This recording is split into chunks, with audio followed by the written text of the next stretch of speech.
finally is able to actually aim and hits him, but it's Mandalorian armor, so it just deflects off. It's like the Stormtrooper's like, I finally hit something! It doesn't matter.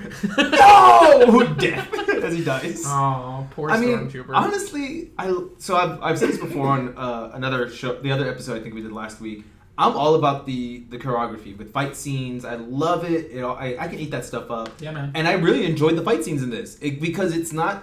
To me, when the Jedi fight a few stormtroopers, the Jedi are always going to win. They can overpower those like 5 troopers. But now you got one guy who is still technically human. He's a bounty hunter. Yeah, and now he's Mandalorian. Yeah, Mandalorian. Jeez. He or she. If there's ever a she one. They have to struggle. Like they're not gonna be able to just like kill him so easily. I mean, the trailer shows off a lot of their skills, right? But eventually the numbers can't outweigh them. I'm assuming. I don't think one bounty hunter could hold off a bunch of stormtroopers. Well, I mean, I don't think the stormtroopers are going to play a huge role in this. Like it is 5 years after the fall of the Empire, so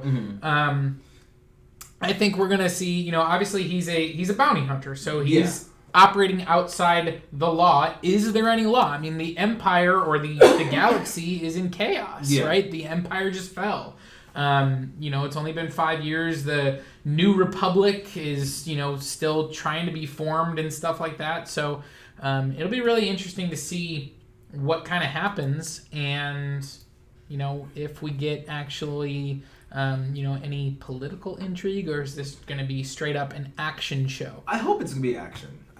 It looks like it. Yeah. And, so the first episode's dropping on Tuesday, November 12th. That's when Disney Plus launches. That date, first episode drops. And then it is going to be a weekly show, so it's not going to drop all at once like, a lot of Netflix shows do. This is going to be every week. But the second episode, actually, you get, like, that Friday. So it's, like, back-to-back almost, a few days apart, and then it's going to be every Friday from there on out. I think they said it was going to be 8 total episodes in the first season. They haven't announced whether or not they'll do more seasons, but I'm sure if it's super successful, they probably will. I mean, exactly. Once it hits a certain level of success, they're gonna do it. Yeah, they're gonna keep making seasons after seasons of this. I mean, if people like it, then I think they will. I think, and this is from a guy who I don't care for Star Wars as much because I'm tired of the Skywalker storyline. We already know this. I'm liking that we're getting something different. Yeah. I was a fan of Han Solo, the movie. I wasn't so much a fan of the Rogue One, but I enjoyed it because it wasn't Skywalker's. How dare you? Rogue One was great. We all knew the ending. When you watch it, you know what's going to happen. Yeah, we know the ending of every Marvel movie, too. The heroes win. Hey. And every Star Wars movie. Shut up. I'm just saying. So I'm curious where it's going to go. Yeah, for sure. So sticking with Disney Plus, though, there is some more news, obvious maybe, about Kenobi, an interview that was given by Ewan McGregor. Yes, he is our only hope. So Ewan McGregor came out and talked about Kenobi and gave some information about, it was originally they had talked about it being a movie. Yeah. But they have converted it. It is, he was open about that, saying, we originally drafted it as a movie. Now it's going to be a series. They kind of set it at 6 episodes. Shocking no one. They said it's going to take place between Revenge of the Sith and A New Hope. Of course it is. We don't really have a ton more details around that, but definitely nice to hear Ewan McGregor actually talking about the show. He sounds very excited about playing that character once again. I'm excited for it too. So, anything to add on Kenobi? I'm excited for more people to fall that thinking he's Jesus Christ. I mean, that's all I'm excited for. He's the American version of Jesus Christ. He is. That's all I can think of whenever I think of him is the one older woman in the video, that one that went viral. Have you ever seen it? Yeah. That's all I can think of. But I loved him when I watched it in the prequels. I thought the prequels were really good, honestly. Sure. I liked them. I'm not gonna lie, I liked them. The second and third one, not the first one. I mean, the second movie's crap. Everyone knows it. It's the worst movie in the franchise. I just enjoyed it. But the movies are not great. No. But I think pretty much whether you like the prequels or not, pretty much everybody liked Ewan McGregor's portrayal of Obi-Wan Kenobi. So I think, Star Wars fans are behind this series. We want to see it. What was he doing on Tatooine? He's he's watching over Luke, but there's 6 hours of content of what he's doing. So is he fighting some people? Is he, obviously I don't think he's just going to be sitting in his hut for 6 hours. So he's going to be sitting there sipping tea 6 hours straight. Right. He's just going to be looking, through a telescope at the sun. He's going to be looking over at Owen and Beru and saying, okay, yep, Luke's now, he's becoming full now. That's all it is. Like, that's the whole series, just him spying like a creeper. It's like, creepy old man. Right. So should I give him his lightsaber today? No, I don't think so. Not yet. Maybe tomorrow. Side note, I love. So obviously in the first Star Wars movie that ever came out, he gives Luke the lightsaber that was his father's and says, your father wanted you to have this. And so when they were filming Revenge of the Sith, and there's that major battle between Obi-Wan Kenobi and Anakin Skywalker, they had filmed it, and somebody was like, hey, George, remember how he's supposed to have the lightsaber to give to Luke? And so they had to go back in and film that scene where Obi-Wan Kenobi goes over and picks up the lightsaber. And George Lucas is not really paying attention. He's just like whatever. Don't care. Just chopped off his legs. Yeah. He'll be alright. Exactly. And that is Obi-Wan Kenobi's move. If you guys hear Frank talking about chopping legs off, he's always chopping off arms or chopping off legs. That's the cantina. That's Obi-Wan Kenobi's move. Yeah. In the cantina. He does it in... Who'd show up in the canteen? Oh, in the very first one, yeah. The one that's wanted in the 12... Yeah, 12 star systems, yeah. That's right. I forgot about that. And then, obviously he does it to... he cuts Grievous's hands off. I think there's somebody else that he does it to, too. It's like he's always chopping off limbs. Refreshers. So... Yeah, it'll be interesting to see where it goes. I'm excited for it. Again, I'm excited that it's not going to be all about the Skywalkers, which is where I've been upset with for the last, however many years it's been now. And real quick side note, sorry for anyone who we lost feed for a quick second and we're coming back on. We're having issues with the internet, it looks like. So I apologize if you lost us and you came back, but thank you for coming back, first of all. But yeah, so sorry, I just wanted to throw a side note in there. Yeah. I'm moving forward though. There was more news about more Star Wars news. Star Wars takes over the world. This whole episode's Star Wars at this point now. It feels the rest of it. No, so yeah, the final thing that's come out is the showrunners from Game of Thrones, David Benioff and D.B. Weiss, had originally agreed to do a Star Wars trilogy. They hadn't really announced anything about it, but they said they were going to do a Star Wars trilogy. Mm-hmm. And it was announced a couple weeks ago that they had actually entered into an agreement with Netflix, and they were going to be doing a bunch of stuff with Netflix. And now today it's come out that they're no longer going to be doing the Star Wars trilogy of movies. So I think that there were some people that were maybe dissatisfied with the ending of Game of Thrones. So people aren't necessarily super upset that these guys have dropped off.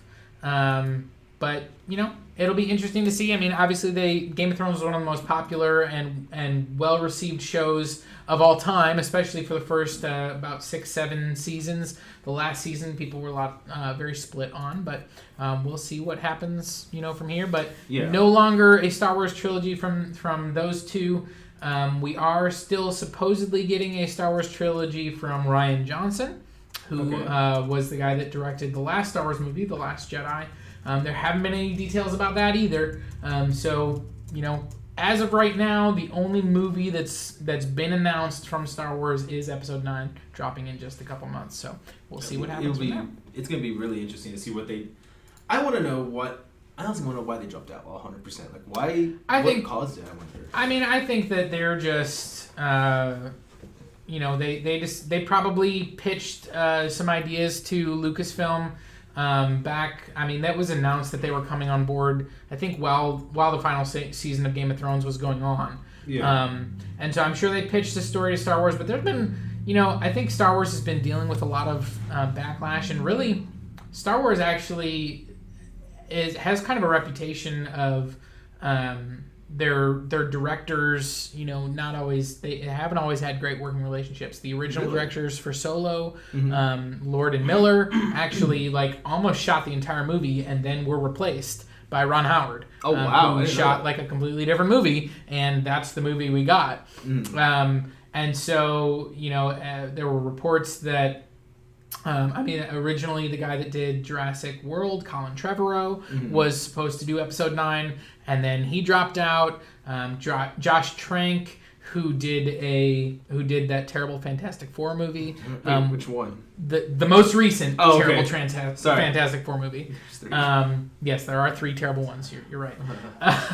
He was originally supposed to do a Star Wars movie, and then there was a lot of stories about him having like really bad behavior on the set of Fantastic Four, and so then they nixed that relationship. So like Disney, Star Wars, Lucasfilm, and their history with directors has not been great over the past like 6-7 years. So I'm not necessarily surprised to see this happen. Yeah, to see Weiss and Benioff, kind of decide to go with Netflix. And obviously that kind of was, I'm sure, kind of the final thing is, Star Wars has said we're kind of putting our stuff on hold. We don't know when our next set of movies is. So I'm sure Netflix came to these guys and they were like, this is what we want to do here, here, and here. Here's your timeline. Here's your money. Go.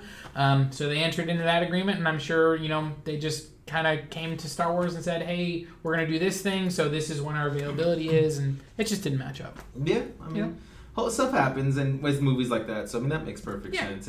Maybe there's like a little curse around there, who knows? I like that stuff. I don't know if there's a curse.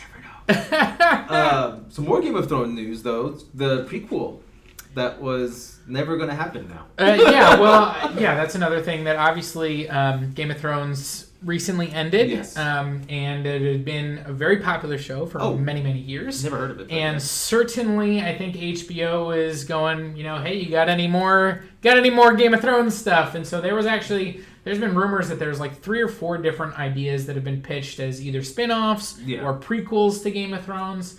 And so they actually shot a pilot for one with, I believe, Naomi Watts in the pilot. And if you're unfamiliar with what a pilot is, it's basically like a test episode. Yeah. It's like they'll shoot episode 1 and then show it to people and they can decide to buy it. It's your pitch idea. Hopefully someone picks it up kind of thing. Yeah. And so they made an episode of a prequel series of Game of Thrones and HBO decided to pass on it. So we don't really have a lot more information than that other than that show will not be coming to HBO.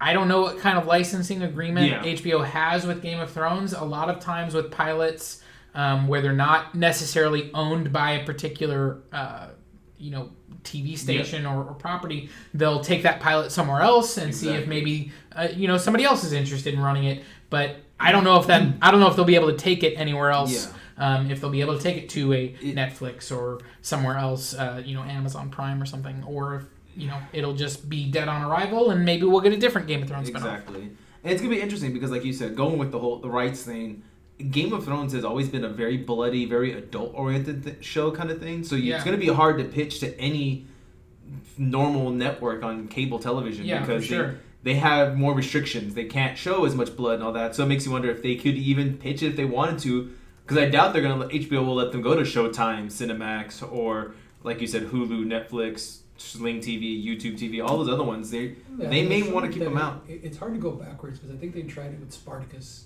Yeah. Also, Spartacus. They did the first one and then they tried to go a prequel. Yeah. back. Oh, and Jaybird Video in our chat just called out. So they actually just in the last 15 minutes, I'm seeing an article from Variety that. We will have a prequel series called House of the Dragon. Oh, wow. Coming set 300 years before, and it'll be the story of House Targaryen. So it's more dragons, more Westeros is coming to HBO. So and there so you go. Much more news in literally 15 minutes, guys. It's ridiculous. We there's always something going on, so always keep tabs on our Facebook page as well at Get Your Geek On. As well as you can go to our Geeks of the Web page, keep up with us, any news that we can help post out there, of course, and if you can't catch our show. Yeah, and the one with Naomi Watts, this article says, was supposed to be thousands of years before Game of Thrones, so that one nixed. This one going to be 300 years, so that's kind of the storyline of the Targaryens coming over from Valyria to conquer Westeros. It seems like that is the story that we are going to get. Yeah. So, very interesting. It's going to be an interesting one. There's, like you said, there's already 4 ideas out there. So one's been nixed. Now we got another one coming up. So who knows what else we'll see. And like Frank said in the background, hopefully with the way they're going to do these prequels, we don't get that same Spartacus kind of issue where it ends up ruining the series. You know, that's what Spartacus, that prequel didn't mess it up for me. I won't lie. So it'll be interesting where it goes. Yeah, I'm actually, I want to jump on this question that we got here too from Jen Lee. She asked, how long do you think Netflix is even going to be around? So Disney Plus is launching, right? Yeah. And it'll be interesting to see if Netflix is going to stick around. I think Netflix is still a strong model.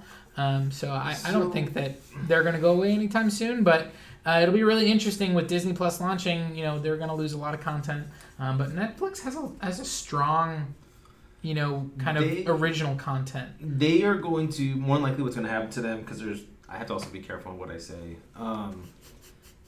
They have a lot of original He might work content. for a competitor. Yeah.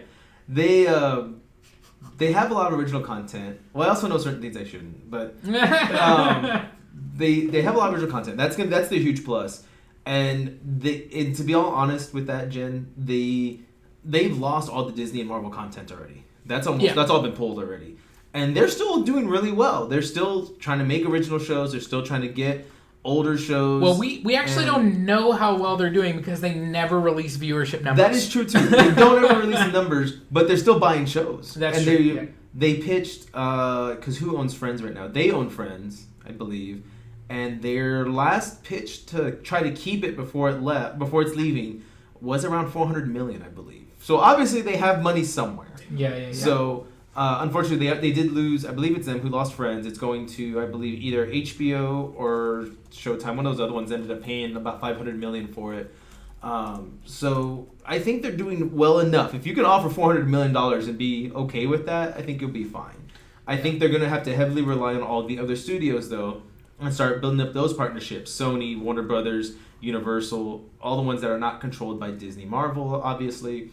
And maybe even go to an older library because a lot of that nostalgia is coming out now. So maybe get some of the older movies. And you got to remember, too, Disney just acquired Fox. So all of that Fox content is not going to be available on Netflix either. That's so, true. you know, I mean, I think we are going to see some streaming services go the way of the dodo, including just announced